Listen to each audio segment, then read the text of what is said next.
Hello guys, welcome back to my Bodo Hindi Entertainment. In Bodo Hindi Entertainment actually vlog nongaman.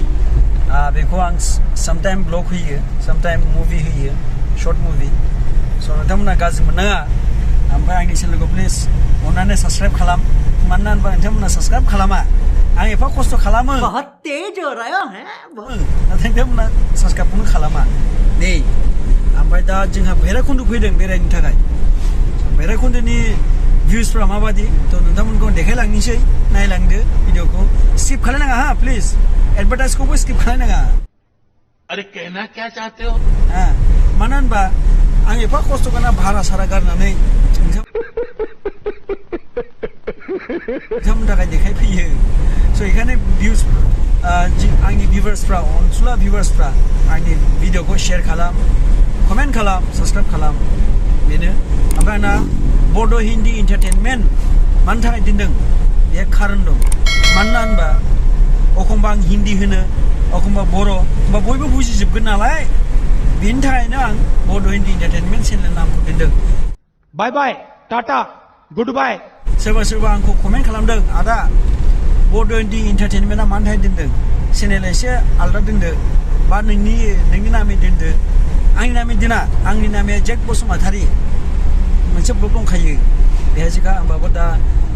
नायलांबानो जाबाय ब्लगा नङा होमबा बेनोसै ओमफ्राय दा जों थांगासिनो दं भैरबकुन्दआव नायलांदो लोगोफोर ओमफ्राय बेनो जोंना बिग बस आंनि बिदा गिदिरा फुरा माबा आरो बेहा खिन्थु ब्लगाव फैजानो बायो मिथिबाय बेखायनो बेखौ लाफाया मानसियानो माबा नालाय गरम मानसि बारा बेखायनो बेखौ लाफाया बायो बे माहाजोन मानसिफ्रा बाखायो जोंफ्रासो इउटुबाव थाइसे थाइनै खामायनाय मानसि नालाय दे दा नायलांदो लोगोफोर देखायनोसै भिउसफोरखौ दै ओमफ्राय अदालगुरि लामाखौबो देखायनोसै खिन्थु हाजो मोनबासो देखायगोन आं दा आं देखाया दालायथ' जोंना थ' गाइस जों सफैबाय अदालगुरि टाउनाव ओमफ्राय दा नोंथांमोनखौ देखायनोसै अदालगुरि गिर्जाफोर साजायनाया माबादि इयुथफोरखौ नायखादो खृष्टान जोहोलावफोर माबादि गिर्जाफ्रा माबादि साजायो नायदो आं देखायनोसै नायदो लोगोफोर merry Christmas 2023 hello guys we are reaching Bhairabkunda river resort picnic spot और यहाँ पे देखो माउंटेन लैंडस्लाइड हाँ भैरबकुंड का माउंटेन यानी कि पहाड़ आप देखिएगा और हमारा रिजॉर्ट आने वाला है आपको हम दिखा रहे हैं आने वाला मैंने आ गया शायद वो वाला है ना और ये पूरा माउंटेन है आपको मैं आप दिखा रहा हूँ मैं भैरबकुंड वाला और यहाँ पे धनश्री रिजॉर्ट ये है ये रिजॉर्ट ये साइड में और जों भैरबकुंड मोनफैबाय ओमफ्राय बेहाय दङ बे मा धनश्री नामा धनश्री रिजॉर्ट दङ बेहाय ओमफ्राय जोंनि रिजॉर्टआ इथिं दङ आरो जेनेबा थांगासिनो दं दा नोंथांमोनखौ देखायनोसै ओमफ्राय माउन्टेनखौबो आं देखायगोन दै माउन्टेन ओमफ्राय इथिं थांबा सिदा दा जों थांसै नै सुइस गेट ए बाइकआबो थैनो थाखायसो फैबाय नामाब्रा इथिं जेनेबा माबा दं ओमफ्राय बिसोर थैनो लुगैदों अरुणाचलनि मानसि नामा आरो बेलाय हा खावलायाबो गोजा जादों नुदों दिनै अन्थाइल' गोजायो खुवारिफोर खिन्थु थैनाय अन्थाइ गोजा लोगोनलै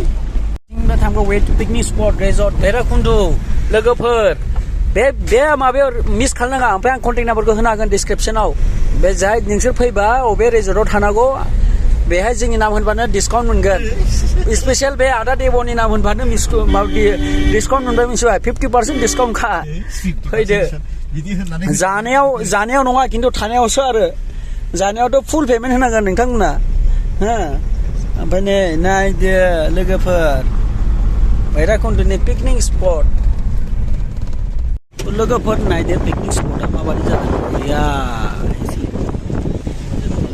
फुल मानसि गोजाल' आं एसे नोंथांमोनखौ ड्रन शटखौ देखायनोसै लोगोफोर ड्रन डुप्लिकेट ड्रन शट आरो बेखौ होनो आरो ओमफ्राय र' बा ससमा गाननानै नै सिख्लाफोरनो हे बुरि सोबाव इथिं गासैबो दंजोबो माबामोना गासैबो आं ड्रन शटखौ देखायनोसै लोगोफोर नायदो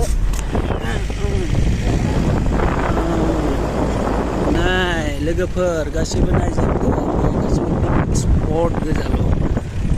थिगबो दं थिगबो दं आरो एक्सपिरियेन्स दं आंनाथ' बेफोराव नों 100 सिमखौ सालाय नायजो लोगोफोर so here is a all feel like picnic spot picnic spot you can just see how you imagine a very good and very beautiful resort आं दा देखायनोसै आं जोंनि रिजर्टखौ लोगोफोर दा दखानफ्रा माबादि दं गासिबो दंजोबो दखानफ्रा नै इथिंबो दखान गोजाल'लै भैरबकुन्द'आव नै पान्जामुथि फुजामिथि हटेल बावसो लोगोफोर बे खमलाफोर फानो बेहा खमलाफोर फाननायफोर दंजोबो गासिबो गाइस इथिं दं माबा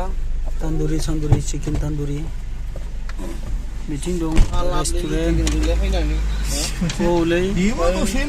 मा हांनो माबा हांनो मोनजोबो बेहाय मा दाउ बेहाय